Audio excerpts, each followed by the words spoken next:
Hey everyone, in this video I would like to discuss and explain about clean architecture. I will use .NET Core 7.0 as technology to explain it. If we try to find any picture about the clean architecture on the internet, picture we will find something like this. So this is the picture which usually we get on the internet when we are looking for the clean architecture. What in this image, not only beginners, even experts get confused and not getting the exact understanding of clean architecture. To clear the doubt of clean architecture, I will use the project structure developed using clean architecture in the .NET Core 7.0 so that I can explain using the live scenario about the clean architecture. First of all, let's have little bit about the theory about the clean architecture. In the clean architecture, we have four layers: domain or core layer, infrastructure layer, application layer, presentation layer. So these layers have a different work to handle. So let's first get little bit about these layers. First of all, we have the domain or core layer. First I will explain the theory, after that we will see the code logic in these layers. So this is the domain layer. Inside the domain layer, this is the innermost layer and it contains the core business logic like entities and repositories. It mostly contains static things like we have the entities here and their interface to means which operations about these entities we can perform. Next layer is the infrastructure layer. In the infrastructure layer, this layer handles the practical stuff like saving the information to database or sending it over the internet. It is like hands and feet of the software. In the infrastructure layer, we have model object, right? Like we have inside the infrastructure layer, we have the database context where we are handling our database entities. Then we have the repositories. So whatever repositories interface defined here, we are implementing those interfaces here in these repositories. So it means we are getting the reference of domain layer inside the infrastructure layer. And after that we have the application layer. Inside the application layer we have DTOs, mappers, services, and it also contains some constants. And after the application layer we have the presentation layer. So this layer can be any API or can be MVC application here. I think this is enough about the theory. In the theory we learned like we have the four layers in the clean architecture.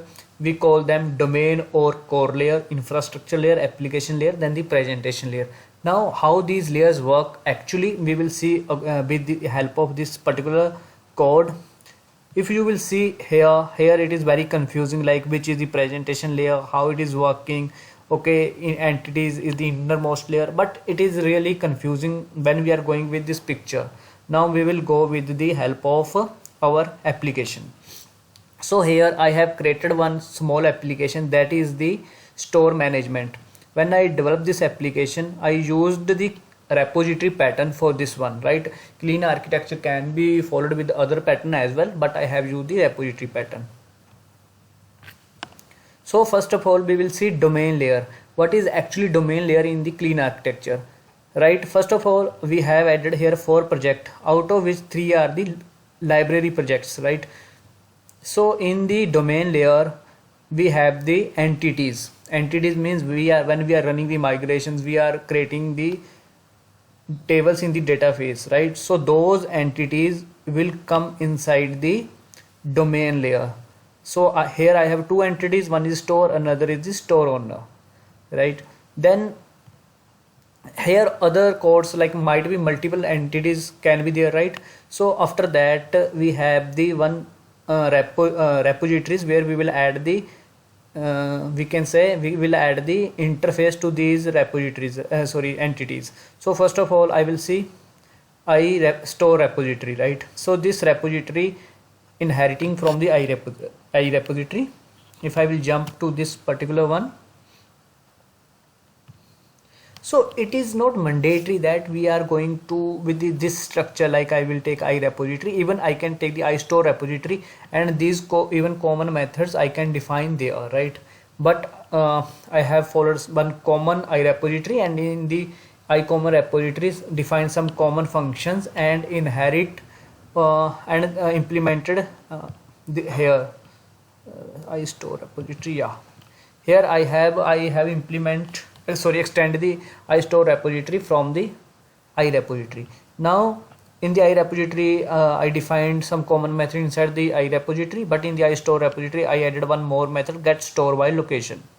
Similarly, in case of the owner, I extend the I store on repository from the I repository and added another method like get store owner by email. So here you will see only static code. I mean static code means which is not going to execute directly, means you will not see any logic where we are hitting the database or something, nothing like that, just these definitions or signatures. Now that's all about the domain layer. Even domain layer does not contain the db context file. Next layer from the domain layer is the infrastructure layer. So infrastructure layer is the layer where you will see first of you will see database context class, right? So here I am using the entities whatever I defined in here in the domain layer. That's why I need the reference of the domain layer to the infrastructure layer.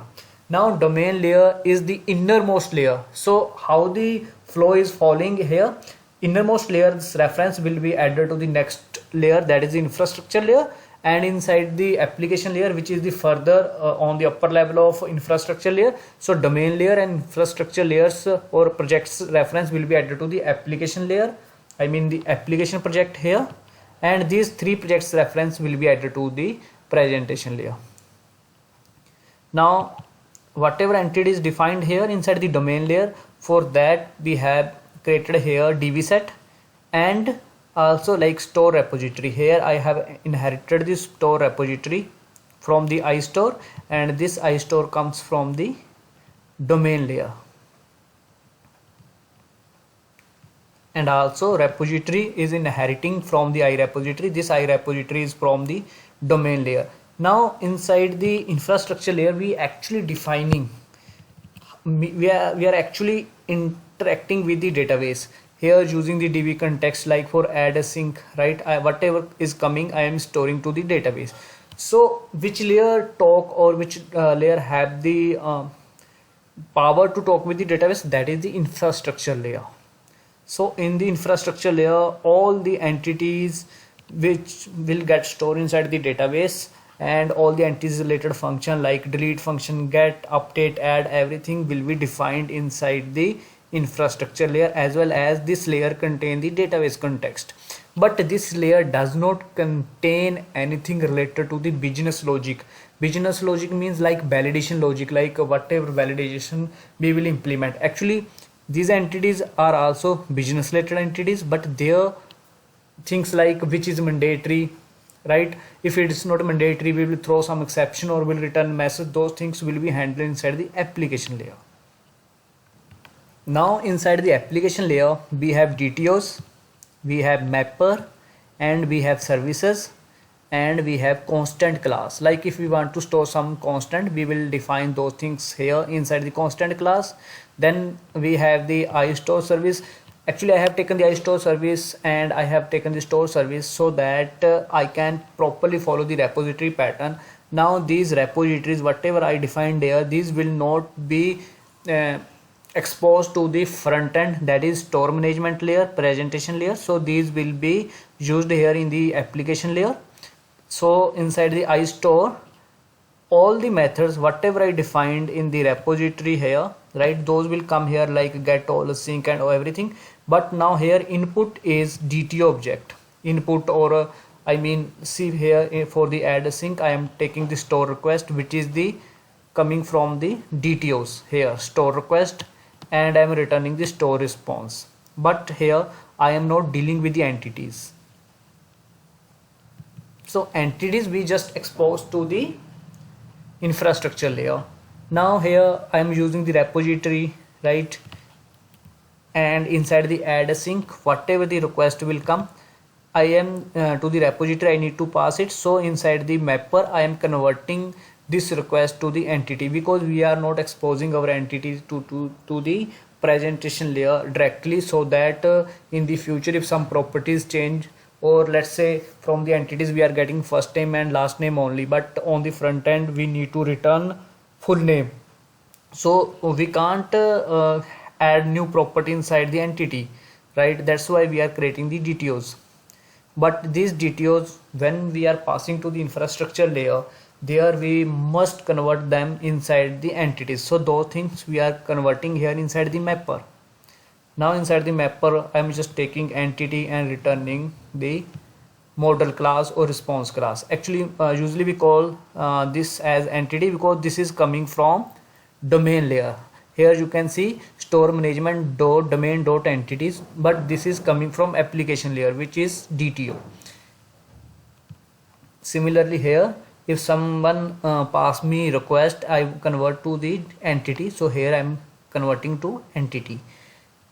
Actually automatic mappers are also there, but it's depend upon the project requirement. You want to use the automatic mapper or your custom mapper. I have used my custom mapper. Now in the store service, whatever method I have extended from the iStore service, I have implemented here.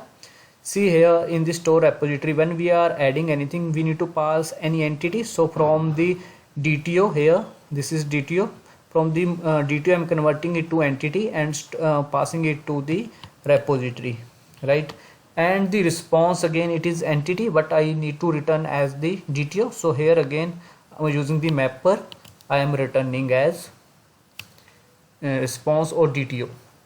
So inside the application layer, what we are doing, we are dealing with services, we are dealing with mapper, we are dealing with DTO. If any validation related things required, even we will add those validation related classes, like we can add store name should not be greater than should not be less than 3 character, like that. We all those type of validations related logic we can add here inside the application layer. So in the application layer we have DTO, mapper and service classes.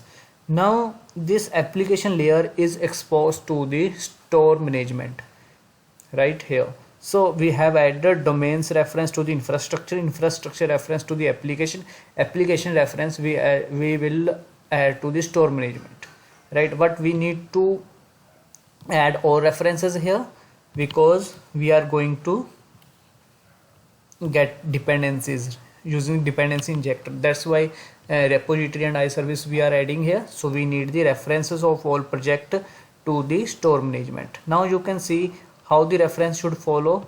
Innermost classes reference should come toward the presentation layer. So this is the presentation layer where we have the controller.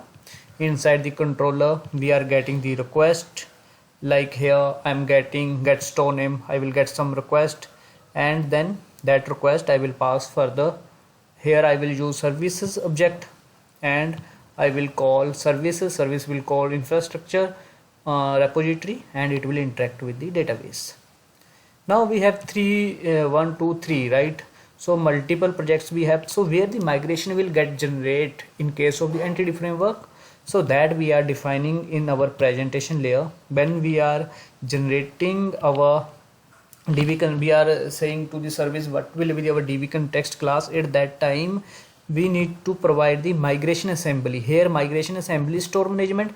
If I will run the migration, so migration folder will get created inside the presentation layer, right? So it is advisable to provide, even we can provide other assembly name as well here instead of store management, right? I can use store management dot infrastructure as well, but I will suggest go with the presentation layer when you are defining your migrations assembly.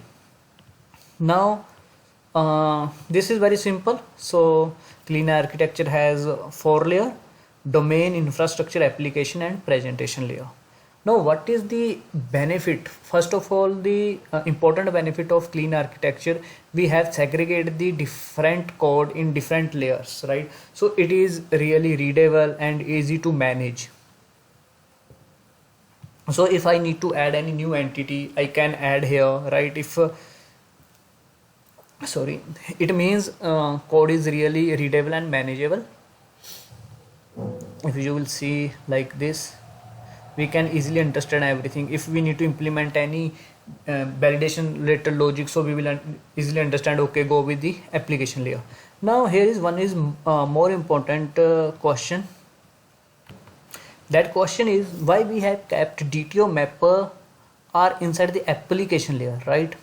Why we are not keeping DTO and mappers inside the store management, I mean in the presentation layer.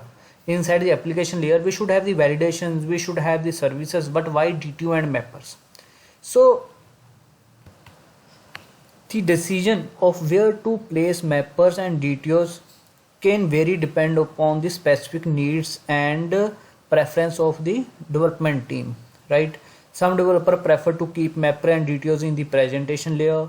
On the other hand, some developer prefer to keep mappers and DTOs in the application layer. A common approach is to place mappers and DTOs in the application layer. Why? I will explain.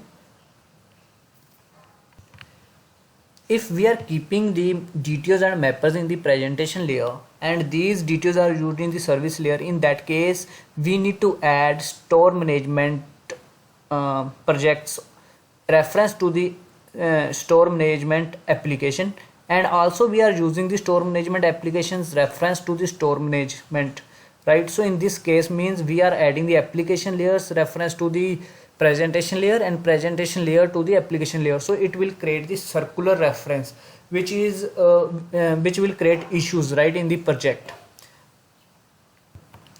So if the DTOs and mappers are in the application layer, in that case application layer can be depend upon domain and core layer. This ensure that dependency flow is correct. I mean if these DTO and mappers are in the application layer, so reference flow will be correct. The another reason to keep these DTO and mapper in the application layer, let's say now I am using here web APIs, right? But I want to change it to the .NET Core MVC application. In that case I can use these three projects as it. I will add another presentation layer and I will add MVC project here, and in that MVC application I will change logic in the controllers. Instead of returning something related to OK, I will return view, right? Here instead of return OK we will return view. We will have view models, so those models we will get from here in the DTO. But if these things are in the store manage, I mean inside the presentation layer, when I will add the MVC application, these will be discarded with the application API layer, right? So again I need to copy these all DTOs from the store management from the presentation layer to the MVC application. That's why best practice to keep the DTOs and mappers inside the application layer. It give the benefit of to resolve the issue of circular dependency, keep the flow of adding the reference correct, as well as when we are moving to another projects, DTOs, these three layers can be easily moved where we will have the DTOs and mappers. We have no need to worry about these things, right? So I think that's all in the clean architecture. It's not a big issue to understand the clean architecture if we are going with like this, but definitely if you will go with pictures like this it will create issue. Now whatever you understand here, if you will compare here, now you can get that. So entities, this is the innermost layer where we are adding the business rule. Business rule means we are adding the entities there, and we are adding the signature there, what we want to add, delete, update, those methods. Then we have the after that application business rule interface adapter framework. Even it is really confusing still. So this is the domain layer, and after that we have this Debian devices they are defined here. So this is UI as well here. Really it is very difficult, even I am getting confused here as well. So this is the better way to understand. So guys, please subscribe the channel, support the channel, share this video, and subscribe the channel, comment on this video. You can comment your code. I will try to answer. You can comment your questions. I will try to answer them. And if you want to follow me on the LinkedIn, in the channel you can find my LinkedIn profile. You can follow me there as well. Thank you everyone.